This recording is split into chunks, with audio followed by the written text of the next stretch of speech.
ছেলেরা তোমরা ভাবো ভাই, আল্লাহর ইবাদত যদি আমাদেরই পছন্দ না হয় তো ইসলাম কার জন্য?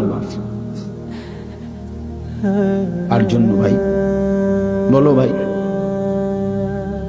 তাহলে নামাজ কার জন্য? নবী কার জন্য কাঁদলেন?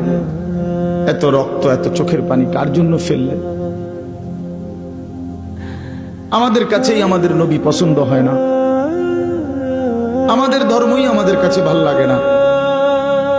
আমাদের রাসূলের সারা জিন্দেগি যেতে যাইতে যাইতেও যেদিন তিনি পৃথিবী থেকে চলে যায়, মালাকুল মউত আজরাইল যখন রূহ কবজ করে নবীর, তখনও যাইতে যাইতে তিনি বলতেছিলেন আসসালাত আসসালাত, উম্মত নামাজ। আমি চলে গেলাম উম্মত, যাওয়ার আগে শেষবারের মতো বলে গেলাম। এতটা আবদার করে গেলেন, এত ভাবে বলে গেলেন, এত ভাবে কাঁদে গেলেন। তাহলে ইসলাম